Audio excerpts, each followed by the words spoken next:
اور اس سلسلے میں کھانے کے آداب شروع کیے تھے کہ کھاتے وقت انسان کو کیا ادب کا خیال رکھنا چاہیے۔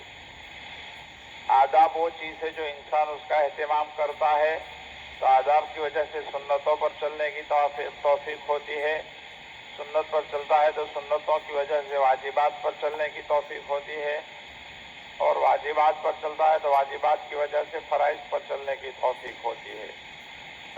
اور جو بندہ آداب پہ سستی کرتا ہے، سنتوں میں سستی آ جاتی ہے، پھر واجبات اور فرائض تک وہ سستی پہنچنے لگتی ہے۔ اس لیے آداب کو چھوٹا نہ سمجھے، بلکہ جہاں تک ہو سکے آداب پر بھی چلنے کی کوشش کرے۔ تو کھانے کے جو آداب نبی کریم صلی اللہ علیہ وسلم سے ہمیں ملے ہیں، اس سلسلے میں کچھ بیان پہلے آ چکا تھا۔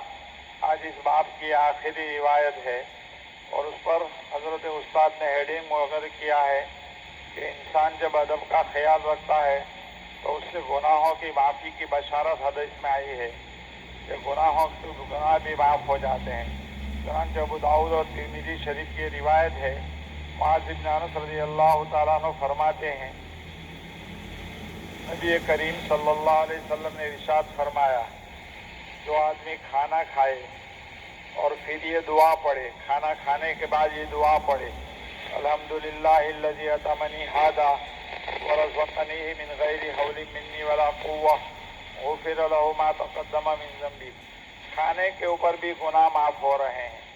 کھانے کے اوپر، اب کھانا کھایا اپنی پیٹ کی ضرورت پوری کرنے کے لیے، اپنی حاجت پوری کرنے کے لیے، لیکن یہ دعا اگر پڑھ لے جو نبی کریم صلی اللہ علیہ وسلم نے سکھائی ہے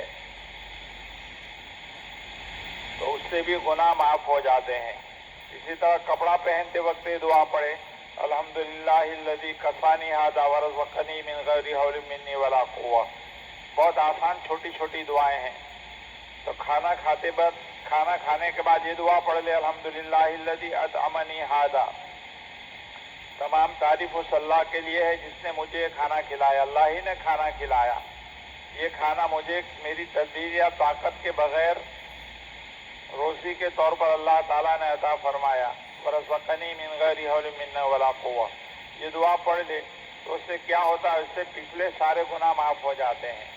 کھانا کھانے کے اندر بھی پچھلے سارے گناہ معاف ہو گئے۔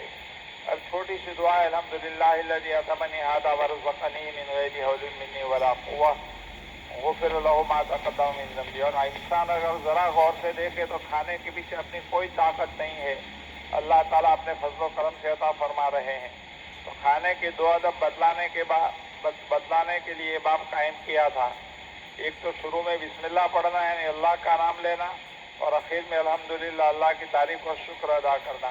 کھانے کے مستقل آداب بیان کیے ہیں حدیث کی روشنی میں۔ یہاں اس باب میں دو ادب بیان کیے ہیں۔ ایک تو یہ کہ کھانا شروع کرتے وقت اللہ کو یاد کرے، بسم اللہ پڑھے، اور کھانا جب کھا کر فارغ ہو جائے تو اللہ کی تعریف کرے کہ اللہ نے معزز نے فضل و کرم سے کھانے کے قابل بنایا۔ پہلی مجلس میں یہ بتا چکے ہیں کہ کھانے کی چیز جو ہمارے سامنے آتی ہے وہ کتنی محنتوں کے بعد تیار ہوتی ہے۔ اگر ہم خود ان ساری محنتوں کو استعمال کر کے کھانا تیار کرنا چاہتے ہیں تو نہیں کر سکتے۔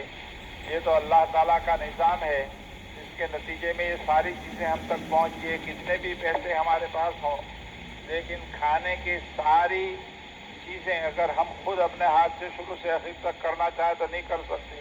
ایک دانہ زمین میں جاتا ہے، وہاں پک کر تیار ہوتا ہے، وہاں سے کھلیان میں آتا ہے، کھلیان سے پھر گھنٹی میں پہنچتا ہے، گھنٹی سے آٹا بن کر تیار ہوتا ہے، پھر دکانوں میں جاتا ہے، پھر ہمارے گھروں میں پہنچتا ہے، ہمارے گھر میں ماں بہنیں اس کو تیار کرتی ہے۔ تو یہ کھانا جو ہمارے سامنے پہنچتا ہے معلوم نہیں کتنی محنت اور مشقت کے بعد ہمارے سامنے آتا ہے۔ اور ہم نے جو کھانا کھایا وہ اللہ تعالیٰ ہی کا دیا ہوا ہے، اس پر شکر تو ویسے بھی ادا کرنا چاہیے، اس کی حمد و ثنا ہمارے لیے ضروری ہے، لیکن یہاں شکر ادا کرنے پر اللہ تعالیٰ کی طرف سے انعام دیا جاتا ہے کہ پچھلے سارے گناہ معاف ہو جاتے ہیں۔ بھائی نعمت اللہ کی طرف سے کھانے کی ملی ہے، یہ اللہ ہی کی طرف سے ملی ہے، اس کی تعریف اور اس کا شکر ادا کرنا ضروری ہے، لیکن اس پر پھر مزید یہ انعام دیا کہ جو آدمی اللہ کی نعمتوں کا شکر ادا کرے گا اور تعریف کرے گا، اللہ تعالیٰ اس کے پچھلے سارے گناہ معاف کر دیں گے۔ اور گناہ سے مراد صغیرہ گناہ ہے، اس لیے کہ کبیرہ گناہ جو بڑے ہوتے ہیں وہ تو توبہ کے بغیر معاف نہیں ہوتے. بہرحال اس عمل پر گناہوں کی معافی کی بشارت بھی ہمیں سنائی جا رہی ہے. غور کیجئے کتنا آسان نسخہ ہے. اللہ تعالی ہمیں اس پر عمل کرنے کی توفیق عطا فرمائے.